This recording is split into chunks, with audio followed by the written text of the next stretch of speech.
1908 இன்னைக்கு 2025 கணக்கு போட்டு பார்த்தீங்கன்னா 117 வருஷம்.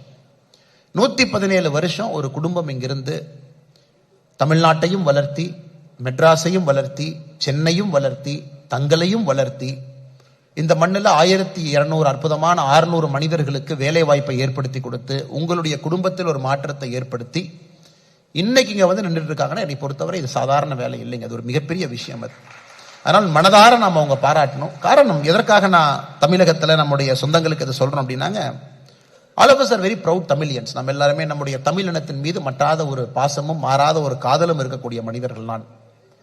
நான் இந்த ஜெயின் கம்யூனிட்டியை எப்பெல்லாம் ரொம்ப க்ளோஸா பார்க்கறவங்க அவங்கள பார்த்து நான் வியந்து போயிடுவேன், ரொம்ப வியந்து போயிடுவேன். அந்த ஜெயின் கம்யூனிட்டி குடும்பத்தில் இருக்கக்கூடிய ஒற்றுமை, மை காட், வேற லெவலுங்க. அது எப்படி அவ்வளவு ஒற்றுமையாக இந்த ஜெயின் குடும்பத்தில் இருக்காங்க. நாம இந்த காலகட்டத்தில் கற்றுக்கொள்ள வேண்டிய பாடம். எப்படி அத்தனை பேர் இருந்தாலும் காமன் வரவு செலவு கணக்கு தான் பார்ப்பாங்க, தனித்தனியாக கணக்கு பார்க்க மாட்டாங்க. எல்லா குழந்தைங்களும் ஸ்கூலுக்கு போறாங்க, காமன் அக்கௌண்ட்ல இருந்து தான் கொடுப்பாங்க. சம்பாதிக்கிறாங்க, காமன் அக்கௌண்ட்டுக்குள்ள தான் இன்கமிங் வரும். இன்னைக்கு என்னை பொறுத்தவரை நம்முடைய தமிழகத்திற்கு ஜெயின் சமுதாயத்திலிருந்து நாம் கற்றுக்கொள்ள வேண்டிய மிகப்பெரிய முதல் பாடமாக நான் அதை பார்க்கின்றேன். ஒற்றுமையாக ஒரு குடும்பமாக அண்ணன் தம்பி இருந்தா கூட சின்ன சின்ன பிரச்சனைக்கெல்லாம் இன்னைக்கு சண்டை, சின்ன சின்ன பிரச்சனைக்கு சண்டை, வீடு செட்பேக்ல சண்டை, காட்டில் ஒரு வேலியை வச்சுட்டாங்க சண்டை, கோபமா ஏதோ பேசிட்டாங்க சண்டை, கல்யாணத்துக்கு போனேன் சில இடத்துல வந்து கறி சாப்பாடு போட்டாங்க எலும்பு அதிகமா இருந்துச்சு அதுக்கு சண்டை, எத்தனையோ சண்டைகள்லாம் பார்த்து கொண்டிருக்கின்றோம். அதெல்லாம் என்ன ஆகுதுனாங்க, நமக்குள்ள உறவுகள் அப்படியே பிரிஞ்சு பிரிஞ்சு பிரிஞ்சு பிரிஞ்சு பிரிஞ்சு தனிமரமாக நியூக்ளியர் ஃபேமிலியாக நாம் வாழ்ந்து கொண்டிருக்கின்றோம். அது குறிப்பாக the சேத்தியா சன்ஸ் அவங்ககிட்ட இருந்து இங்க இருக்கக்கூடிய நீங்க எல்லாருமே you are not working for a company, you are working for a family because you are itself part of that family. அப்ப நல்ல விஷயங்களை கற்றுக்கொள்வதற்கு ஒரு வாய்ப்பா நீங்க பார்க்கணும். என்ன உங்ககிட்ட இருந்து கத்துக்கலாம், நாளைக்கு நீங்க பெரிய மனிதர்களா வரப்போறீங்க. இன்னும் 30-40 ஆண்டுகள் கழித்து நீங்க எல்லாம் மிகப்பெரிய மனிதர்களா வாழ்க்கையில வரப்போறீங்க. Everything is a lesson to be learned. அது எனக்கு வந்து ஜெயின் சமுதாயத்தில் ரொம்ப பிடிச்ச ஒரு விஷயம். இன்னொரு எனக்கு பிடிச்ச விஷயங்க ஜெயின் சமுதாயத்தில் உங்களுக்கு தெரியும், இருந்தாலும் கூட சகோதர சகோதரிகள் சொல்ல வேண்டும் என்று நினைக்கின்றேன். இந்த ஆண்டு ஆகஸ்ட் 28ஆம் தேதி மிச்சாமி துக் கதம் அப்படின்னு அவங்க வந்து ஒரு நிகழ்வை கொண்டாடுறாங்க ஜெயின் சமுதாயத்தில். நிறைய ஜெயின் நண்பர்கள் எனக்கு வாட்ஸ்அப்ல மெசேஜ் அனுப்புவாங்க, ஹாப்பி மிச்சாமி துக் கதம். ஒரு 2-3 ஆண்டுகள மெசேஜ் அனுப்புறாங்களே. நான் 2-3 ஜெயின் நண்பர்கள்ட்ட கேட்டேன், என்னங்க மெசேஜ் அனுப்புறீங்க, மிச்சாமி துக்கதம்னா என்னங்க அப்படின்னு.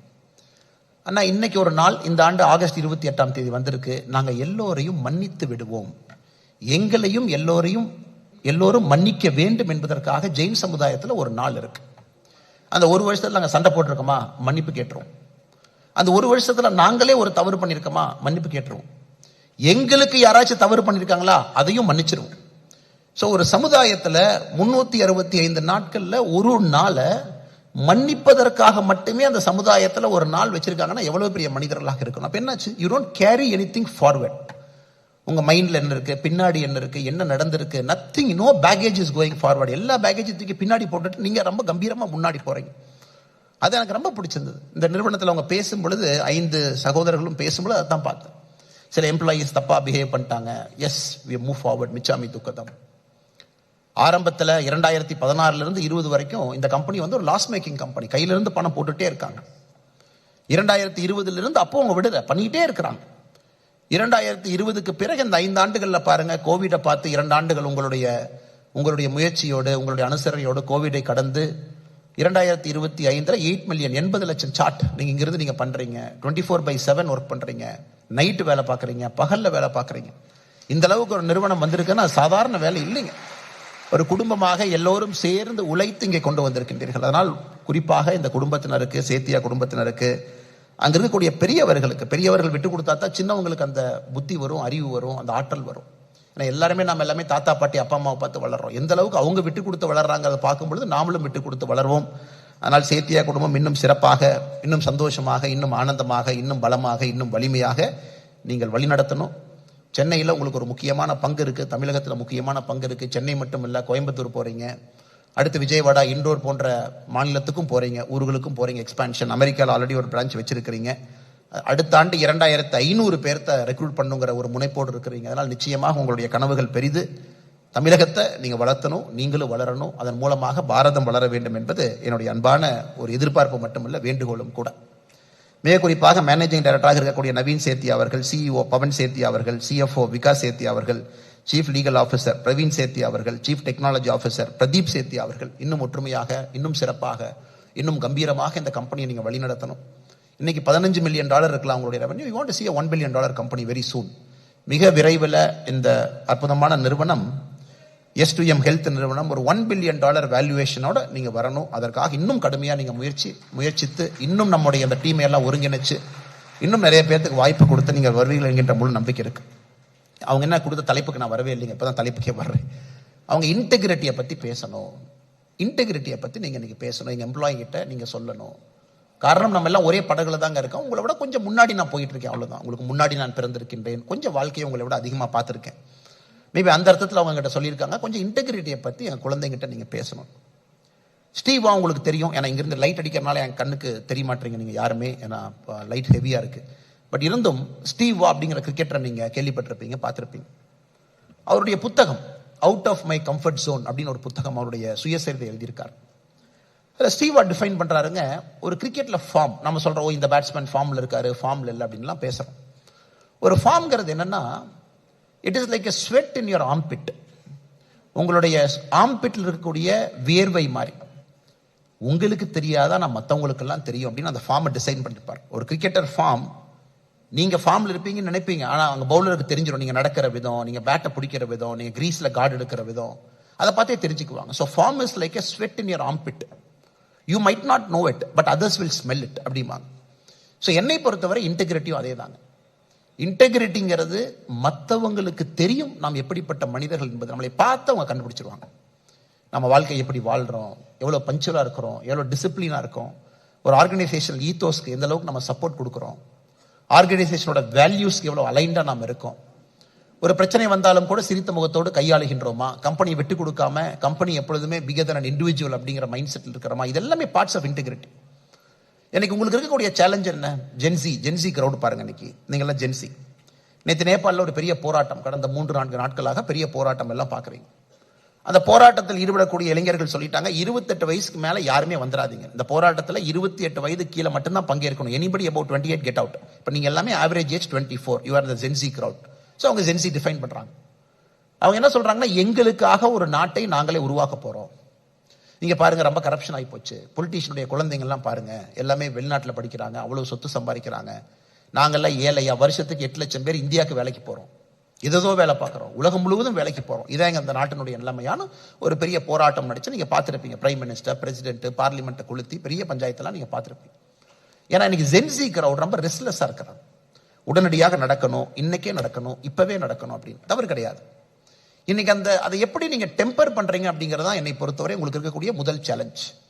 ஒரு கம்பெனியில் வேலை பார்க்குறோம், பக்கத்து கம்பெனியில் கொஞ்சம் சேலரி சேர்த்து கொடுக்குறாங்க, நம்ம கிளம்பி போயிடலாமா? That's a temptation. It's a test of your integrity. இல்ல அந்த கம்பெனிக்கு போயிட்டோம், அதுல இருந்து அந்த கம்பெனில கொஞ்சம் சேலரி அதிகமா கொடுக்குறாங்க, அங்க போயிடலாமா? Again a test of your temptation. இன்னைக்கு இந்த உலகம் உங்கள்கிட்ட என்ன எதிர்பார்க்குதுன்னா, you will stay stable for some time. நீங்க இந்த கம்பெனியை விட்டு வெளியே போறீங்கன்னா என்னோட எதிர்பார்ப்பு, நீங்க சொந்தமா ஒரு நிறுவனம் ஆரம்பிப்பதாக மட்டும்தான் இருக்கணும். அதான் என்னோட எதிர்பார்ப்பு.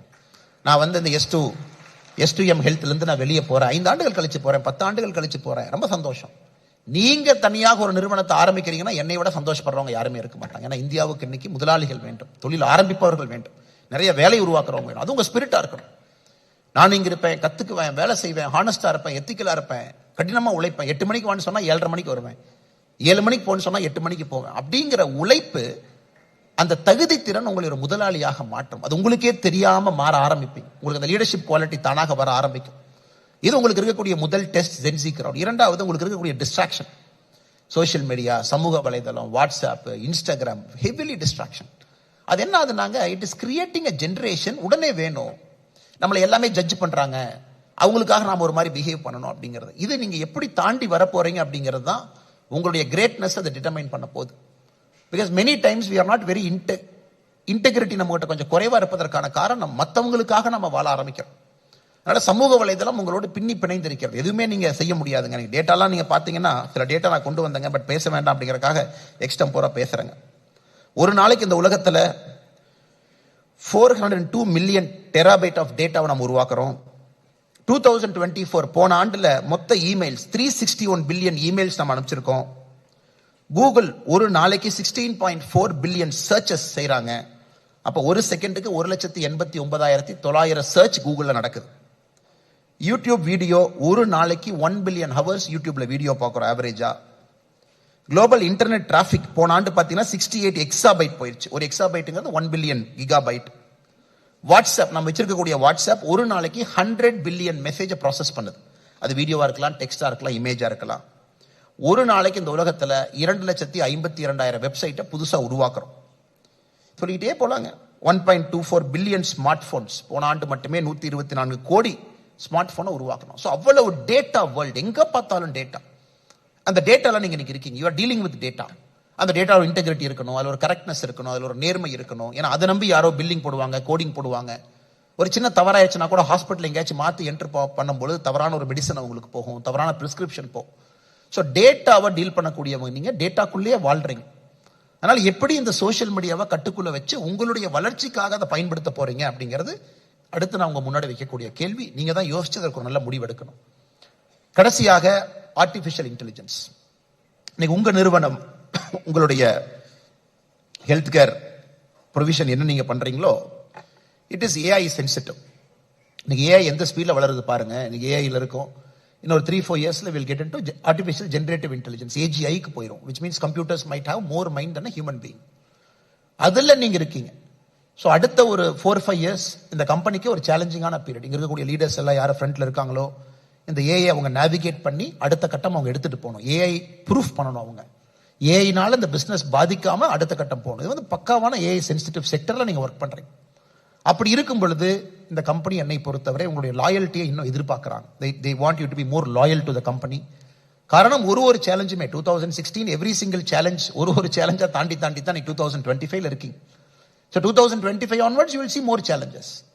ஸோ எப்பவுமே குரூப்பா இருக்கும்போது சேலஞ்சை ஈஸியா ஃபேஸ் பண்ணிடுறாங்க. அதனால தான் ஒரு விறகை உடைச்சிடலாம், பட் ஒரு பண்டில் ஆஃப் விறகை வச்சிங்கன்னா உடைக்க முடியாது.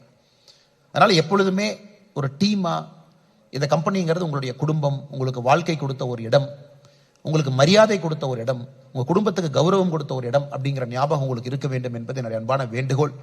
நீங்களும் வளரணும், கம்பெனியும் வளர்த்தணும். India needs lot of companies. எனக்கு $1 பில்லியன் ரெவென்யூக்குள்ள நிறைய கம்பெனிகள் போகணும். காரணம், இந்தியாவுடைய வளர்ச்சி உங்களை போன்ற இளைஞர்கள் கையில் இருக்கு. கடைசியா ஒரே ஒரு கதையை சொல்லி முடிச்சுக்கிறேங்க. காரணம், சின்ன குழந்தைங்களுக்கு கதை சொல்றதா கொஞ்சம் ஈஸி தான். ஏன்னா நம்ம பெரிய ஸ்பீச் கொடுத்தோம்னா அவங்களுக்கும் போர் அடிச்சு போயிடும். இது அடிக்கடி சைனீஸ் பழைய சைனீஸ் ஸ்டோரிங்க. இது எதுக்கு நான் உங்களுக்கு வாழ்க்கையில ஃபேட்டை பத்தி, கர்மாவை பத்தி சொல்ல வேண்டும் என்பதற்காக இந்த கதையை சொல்றேன். 2 விவசாயிகள் இருக்கிறாங்க சைனாவுடைய ஒரு பகுதியில். ஒரு விவசாயிட்ட 2 குதிரை, இன்னொரு விவசாயிட்ட 1 குதிரை. அந்த விவசாயினுடைய 1 குதிரை வச்சிருக்கிற விவசாயி குதிரை ஓடிடுது, காணாம போயிருது. நம்ம கிராமத்தில் உங்களுக்கு தெரியும், மாடு இறந்துட்டா கூட நம்மளாம் போய் துக்கம் விசாரிப்போம். ஐயோ மாடு இறந்துச்சுங்களா, ரொம்ப சாரி. ஏன்னா உங்களுக்கு அது ஒரு அசெட். அதே மாதிரி எல்லாம் வர்றாங்க, அண்ணே என்னன்னே பேட் லக் உங்களுக்கு, ஒரே ஒரு குதிரை வச்சிருந்தீங்க, குதிரை ஓடி போயிருச்சு, what a bad luck for you. அவர் சொன்னார், பரவாயில்லைங்க, இதுவும் கடந்து போகும் அப்படின்னு.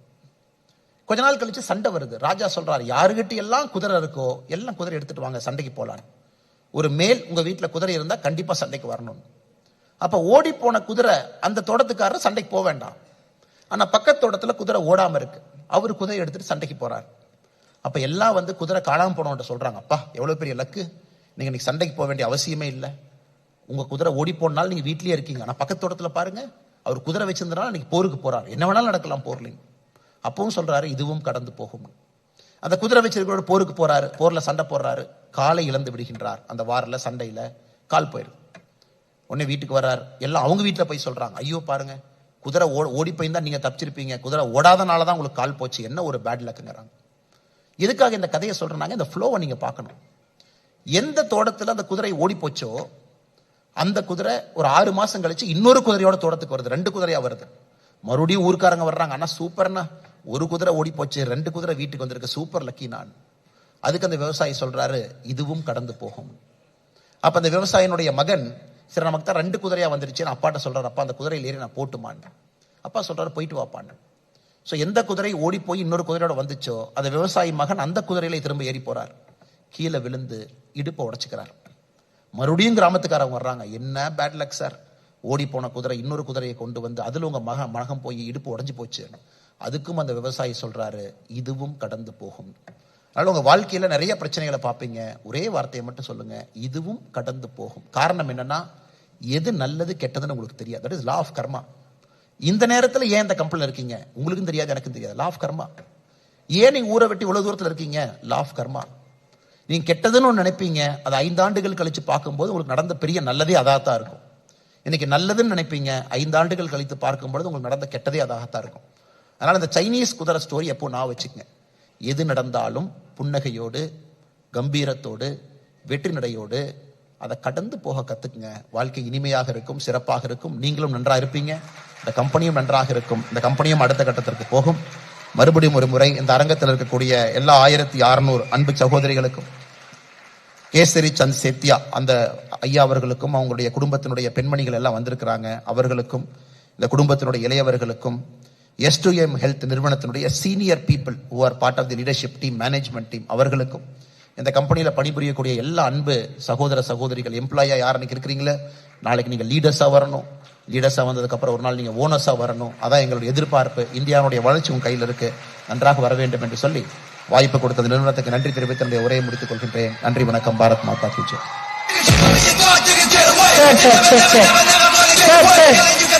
Okay.